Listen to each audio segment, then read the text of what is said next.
You ready? I think so. Hang on. Let me get situated. Okay.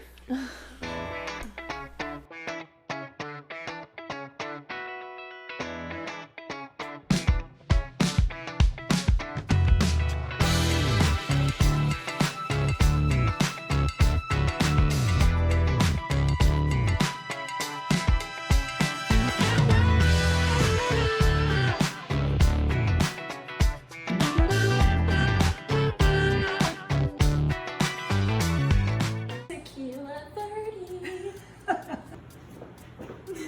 Oops. You got it. I don't want to drink it. I just want to look at it. This was my kind of shot.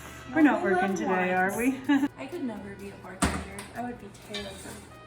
Happy Cinco de Mayo. Happy Cinco de Mayo. Do our hats look okay? They look great. Hi, I am Canna Banana. And I'm Mom.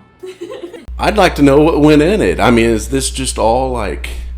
So we actually infused the drinks 3 different ways. And I was thinking about people who don't drink, because a lot of cannabis users don't.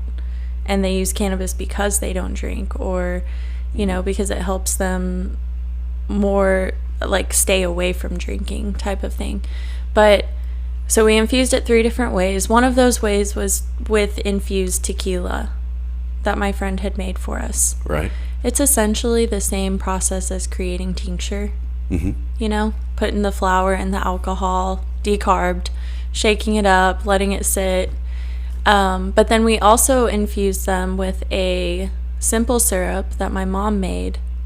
And then we used her sugar and beer salts as well. What is it? You Hold mind on. pushing that down? I can't even... those of us that want to see your mouth when you're talking, we can't see Hey, it. that got rid of the buzz. Hey, yeah. Hey. That was just what we needed. Awesome. Yeah, technology is working with us. Awesome. Yes. Yeah. No. All right, so now we can see your face. While you're Yeah. talking. Sorry. But the reason I did that was because I thought, you know, some people might not want to use infused tequila. They might want to make like a mocktail or just like a nice beverage, a refresher. So you can use the syrup, you can use the sugar, you can use the salt. There's options there. Right. That's so awesome. And I know that your mom, Dondi, she makes the best salts. Yes. And I haven't used them in alcohol, but I've heard other people use them for that, and it's perfect. I mean, it's the perfect season for that. Of course, our sugar. Yeah. So what we actually did was combine a 1-to-1 mixture of the sugar and salt, and we just rimmed the glasses with that. Okay, perfect. So yeah, Man. it was good. Sounds awesome. Yeah, I don't know how she does what she does, but she's a wizard in the kitchen. Okay, wizard. I've got wizard shit on my mind. You got wizard shit on your mind. I wonder why. Yeah. Yeah, speaking of wizard shit. Yeah. Strain of the month. Yes, strain of the month, man. Golly. Yeah, so Hermetic, I don't know, they're in our book. But man, the flower that Hermetic is putting out is so good. I mean, I can't if I sound like a commercial, I don't care. It's good flower. But yeah, I picked my strain of the month and it was fun. It's called Wizard Shit. Go read about it. Yeah, go read about it. Yeah. Actually, that's coming out this weekend. So, Yeah. Well, it'll show up this weekend and be coming out. We'll have the strain of the month up by the end of the week on the website. Yeah. It's So the one thing you don't have to wait for the issue for. Exactly. As well as other things. But, True. you know, go out and get some wizard shit this weekend. Yeah. It's so cool. I gotta love that talk about it. name. I gotta talk about it. Tell us about it. The cool thing about wizard shit is it's a in the couch. Definitely in the end. But man, it made me like a wizard. It made me feel like a wizard, like a very creative, magical, awesome. I had a great time whenever I needed it, whenever I needed that creative boost.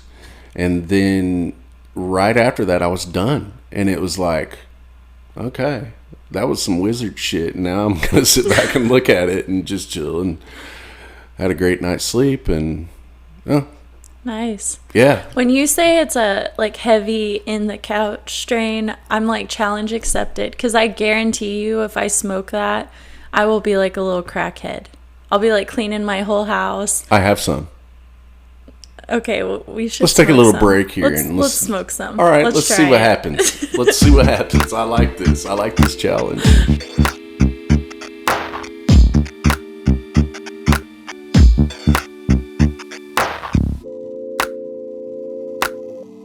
Our go-to insurance, everything insurance guy, Scott, Allsmok Insurance, has joined us. Finally, his presence is noticed here on the cast of the pod variety.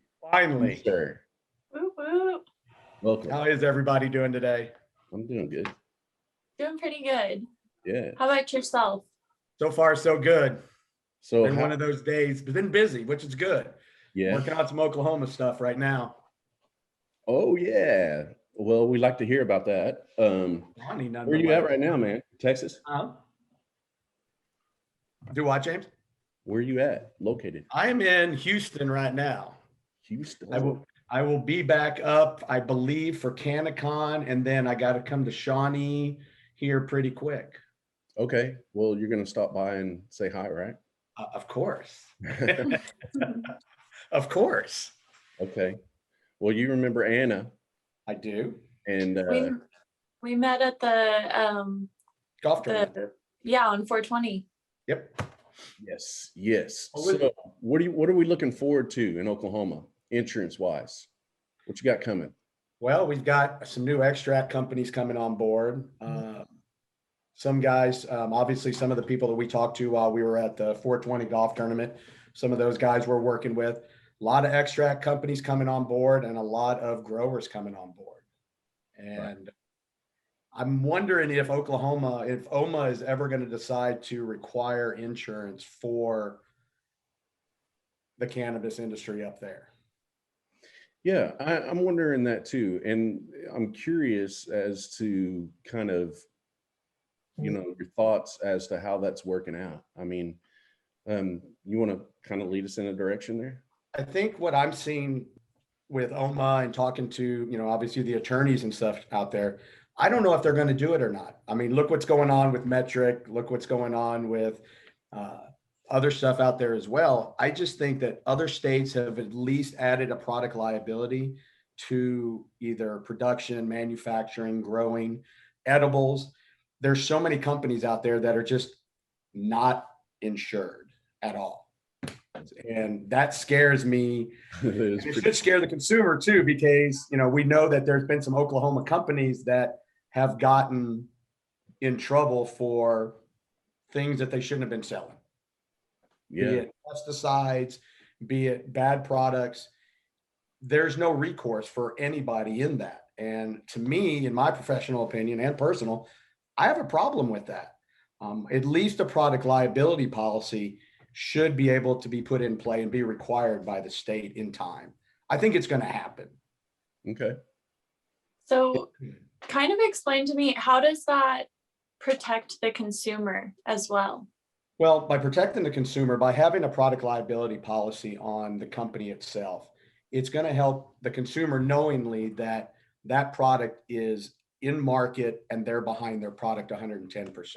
We're not just kind of winging it and putting it out there and going, hey, we hope nothing's on there. We hope we don't have any pesticides. We hope nobody gets sick. People do get sick, regardless. Powdery mildew, pesticides, anything that you can think of when it comes to that. Testing, by protecting the client, you're protecting the grower, the processor, your dispensary owners as well, because it's just like any other industry that if you have a product liability policy, if something happens, you're going to go right to the source. You're going to go to where you bought it first. So the consumer knows that regardless, oh, I'm going to go to the dispensary. Well, the dispensary really doesn't have a say in it. Ultimately, the say is going to be with the grower, the processor, the extractors, whoever is manufacturing the product. And that's where it's going to lay on. In my opinion, I think the dispensary should have it as well, because a lot of dispensaries are growing as well. In most industries, you do carry a product liability policy on your products.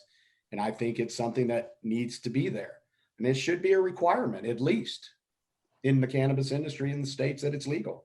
It seems like it would be one of those issues that as an owner myself, I would want just for the assurance, for the insurance, you know. I mean, it's just it's peace of mind for your clients and your patients. And that's where it comes into is I want to go, if I come into a dispensary or a grow facility, I want to know that things are taken care of. And I don't have to worry about anything happening. I don't have to worry about getting sick. I know that if I go in with a product and I sell that product to the dispensary, I can go in 100% knowing it's covered. Yeah. And it makes you a player, in my opinion, a player in the game as well, because it's something that a lot of people don't have that they should have when it comes to the cannabis and cannabis hemp industry. It's kind of how I look at it. They need to have it. Gotcha. Especially with the stigma that's gone on with it. Right. And what about expenses? Expenses, I mean, it's minute compared to what could happen. Yeah. Ultimately. That's a good point. The whole hot coffee. I mean, and we know that there's a couple companies in Oklahoma in the last couple of years. One of them got, called out twice. Right. Yeah. So it's something that, especially with my growers, extractors, they know that when they go into a dispensary and they bring a product to market, they don't have to worry about it. They know that if something does happen, God forbid, they know that they're covered. Right. I mean, you're still going to do everything that you possibly can. That's right. I mean, you're going to run everything the way you should. Yeah. Last resort, you're covered. It's kind of a cover your backside. Sure. Cover your ass. It's okay. All right. We just got to make sure. Cover that ass. Cover the ass. Yes, sir. But it is. To me, it's important. We've been around for 6.5 years. We're in 42 states.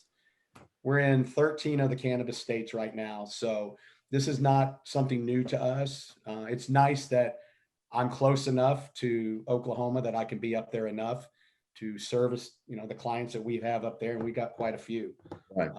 Our lawyers up there, obviously, got the banks that we work with as well. So I can't wait to see what happens up there next. Yeah, we've got a lot of, Herbage. We've got a couple of friends, and everybody that has talked to you, that I've talked to, has really realized what the importance is of this and really having it. Because, listen, we all know we all want to be in this for health reasons, right? We want to be healthy. We want to make sure that everything's nice and clean and proper. We don't want to walk into a place and wonder whether or not we're going to step on a nail to buy medicine.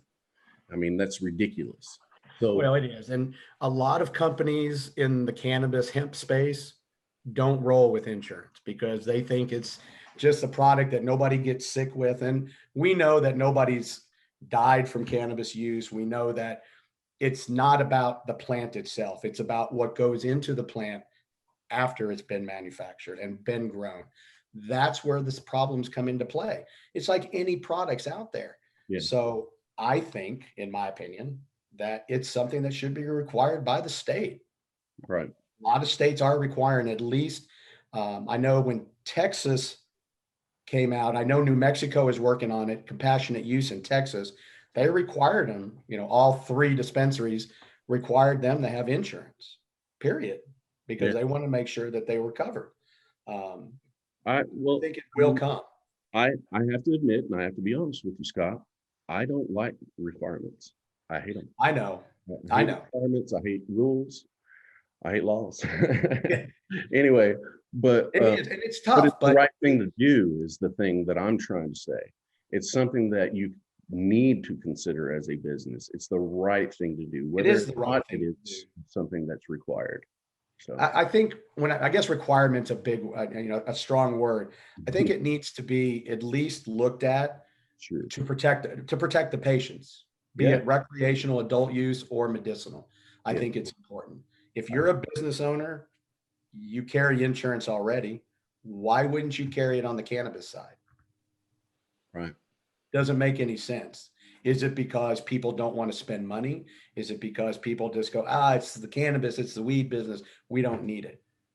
Well, what happens if your business goes up in smoke? No pun intended there. Well, and also that wouldn't be too funny. That it would not be funny. I mean, let's just look at the extractors that we're working with. I mean, these guys have millions of dollars worth of product. They have $500,000 worth of equipment. What happens if the tornado or the fire comes through there? Yeah. I mean, who's going to pay for it? Sense, but yeah, I'm glad you're here. I'm glad you're able to get out there and offer a good product that's good coverage. I like being a part of what you guys are doing. I mean, everything that y'all are doing is the right way to do things. And with Oklahoma right now, sitting below Oklahoma, and I saw Kansas yesterday, I believe, is approving medicinal or on the books to be approved. Well, pretty soon, this is going to be an old conversation. So, but it's awesome. It's wonderful to watch, isn't it? It's coming for everybody. Who knows when the feds are going to do this, but soon, I hope. I mean, you would think, but all right. Scott, dude. Yes, sir. I love you, man. And you got to come by and see me. I will always be up there and come by and see you. I've got to come by and see the new guys that we're just working with. We actually have a huge grower that's working up in Shawnee right now, a new extractor that just started. They're using some new equipment, the ETS equipment. That's pretty cool equipment. Who is that? I can't give their names yet. But they are in Shawnee. Actually, I can't even pronounce Tecumseh. That's it. To Oklahoma, you need to work on that. Okay? I got to work on that. The Indian names I got to work on, man. I'm a Texas guy. Come on. We've got some obviously some great growers that we're working with as well. I can give you those names. Wheaties, Fire Factory, Charlie's Cannabis. I think you met Carlos. You're working with some great people, man. And seriously, I appreciate your gift the other day.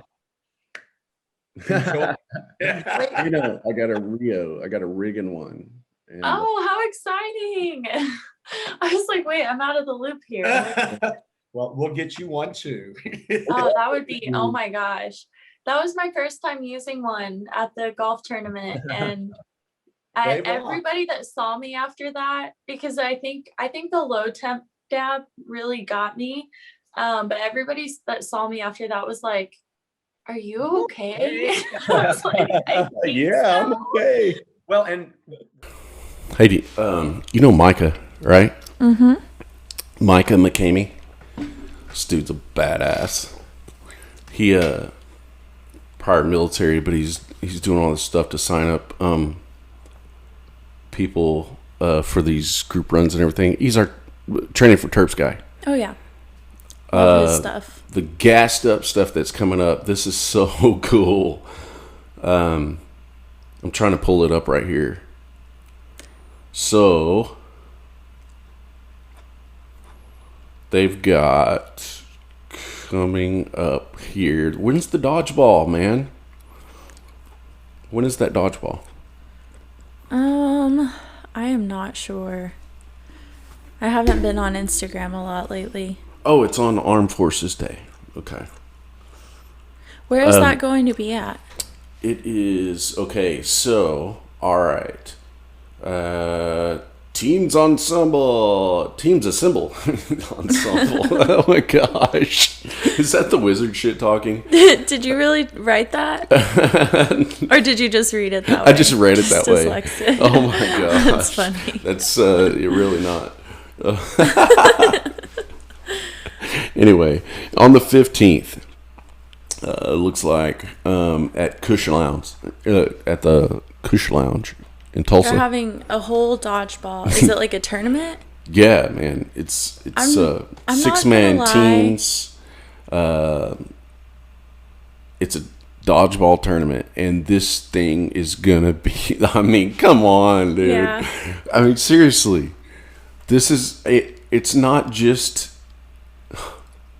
the dodgeball. I mean, you've got food trucks, merch. There's going to be all of the community's going to be there. Education about terpenes and training and all this stuff. That sounds awesome. I mean, he's got stuff coming up. Let's see, June the 20th out at Hermetic, actually. Oh, really? Yeah. That'll be cool. That's a summer solstice festival.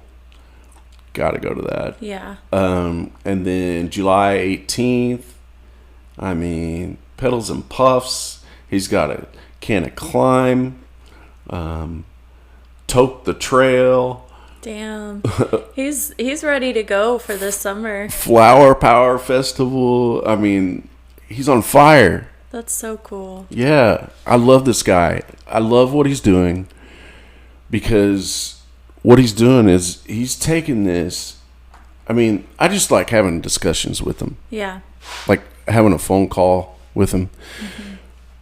He's inspiring. He is, very much so. He inspires me to do more and to do better. He's working on himself, but yet in turn, it's helping so many people. By sharing his journey.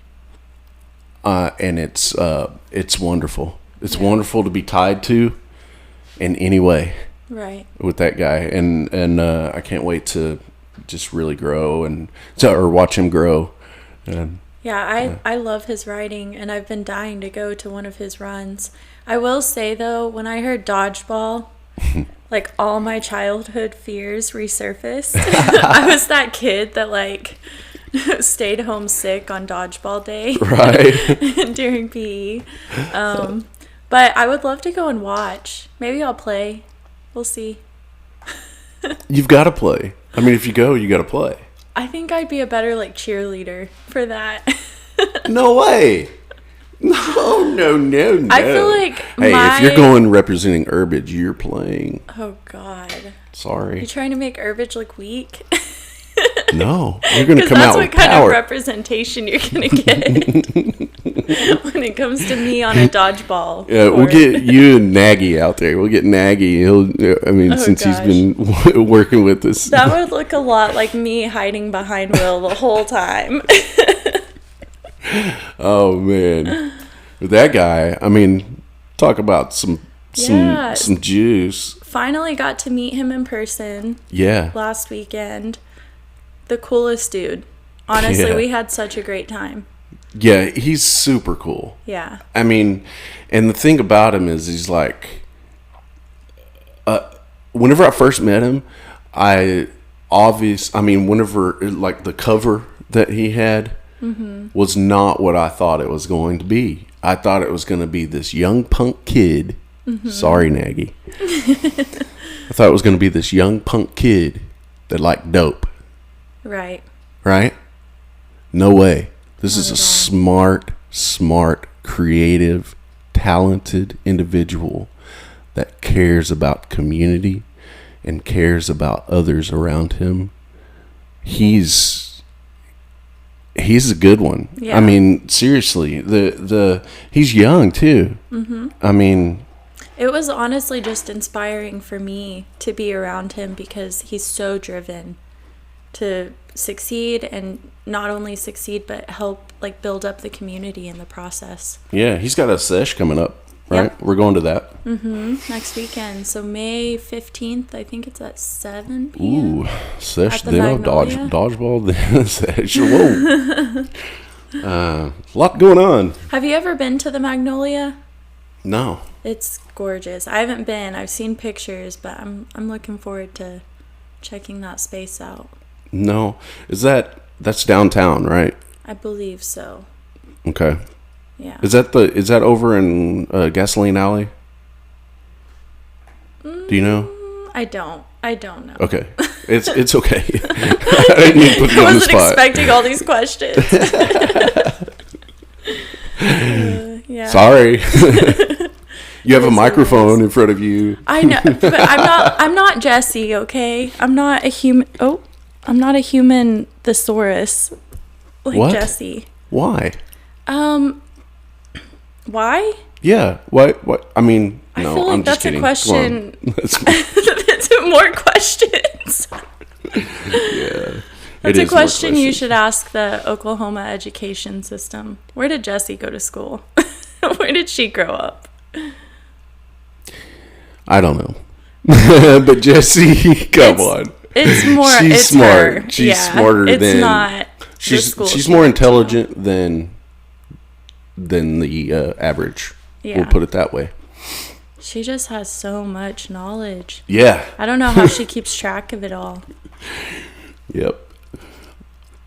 Oh man, I was thinking the other day, and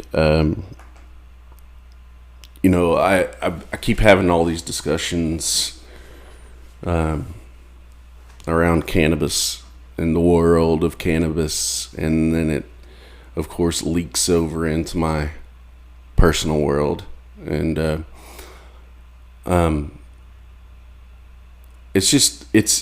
it's amazing to me that the people that you were involved with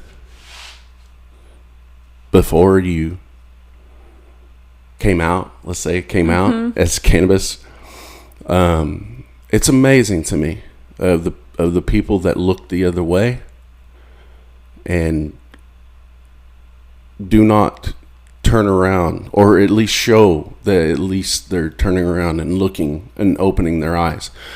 Whenever you actually thought of them for years as an open-minded person, it's very shocking to me. And it's one of those things I know that a lot of the community deals with, because what you get into is the situation of shame.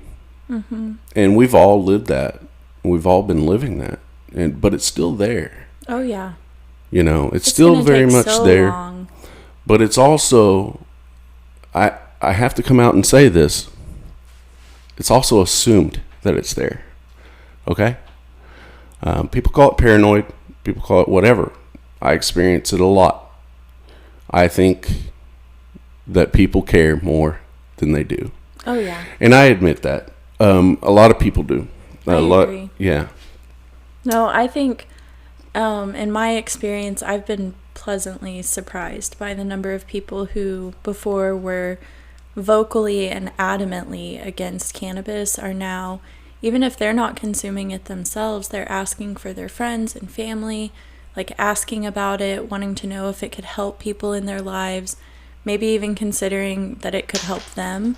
Yeah. But I've just noticed that people have really seemed to open up their minds about it. And at first, maybe they're not willing to show that. Maybe they're still pretending to be in denial, even though they're not really in denial anymore. Yeah. But I don't know. I think, yeah, it's going to take a long time to get over that fear of judgment. Not just for cannabis users, but for people who just want to support without using it themselves. You know, they're afraid that if they say that they support it, yeah, I mean, what will other people think? Will they think that they're using it too? Yeah. Type of thing. It's why the cannabis community relates to a lot of other communities that are in the minority range, I guess you could call it. But there is that, you know, there's that stigma. You know, there's so many terms that we use to just blanket call it what it is, but you know, there are different forms of it. There's, you know, out on the West Coast and everywhere. I mean, you know, it was even brought up to me, you know, not in my backyard. You know, Right. that exists. and it will exist. It exists here in Oklahoma. It exists in communities. It exists in people's belief systems. It exists everywhere. It's not in my backyard. Do what you want to do, but not in my backyard. Mm-hmm. And certain people consider their town their backyard. Well, it's my backyard too. And I want to do good for this community in my town that I live in. And I don't want to be shunned or shamed and put underneath a log over there because I want to give money and help and show that we are not demons. So, it goes a lot of different ways. No, I get that. I came from the community that almost completely shunned cannabis when we first legalized. So, well, yeah. I get that. I mean, we all did. Yeah. Well, I mean, sort of. Some towns, like especially some smaller towns, were surprisingly progressive about it. Like my hometown, Corn, Oklahoma. Mm-hmm. If you've never heard of it, there's, a lot of reasons you've never heard of it. But it's like this little Mennonite community. I've heard of Corn. And that's where my mom's business is, and they welcomed her. There was a little hesitation at first, but they welcomed her with open arms. And it's not like she's a dispensary, so it wasn't for the tax dollars. It was literally just like, okay, we see what you're doing. We see that you're trying to help people, and we're going to let you do that here. Right. Whereas, neighboring communities completely shut her out. Yeah. It's one of the hardest things for me personally that I live with, and it's assumption. Yeah. And dealing with assumption. And what this has really done on a broad scale, if you look at it, it's put us all in the situation of assumption. There's a drug culture. It's assumed that cannabis is drug culture. Okay? There's a health culture. Mm-hmm. It's assumed that health culture is crispy, and they don't want to touch anything, and they're totally against modern medicine. Yeah. It's an assumption. And then there's also this assumption of people that are, or it's not an assumption, but, well, I guess it is, but at the patient level, you assume that people believe these things about you because that's what you've lived for your entire life, trying to get the health benefits from something that's been assumed to be in a drug culture. Right. Right? So there is a mountain, not a mountain, but a step. It's large, very large steps that you have to hop and leap over. It's not walking over. It's not 1 foot at a time. You got to take leaps, okay? Yeah. And we are put in this situation because of assumptions, all right? And each step that we take, each giant step that we take is overcoming that assumption of drug culture owning cannabis and getting us back into that healthy state of living, mm-hmm. which is what cannabis is. So, to me, that's kind of one of the hardest things for me is living with assumptions on a personal level and a business level.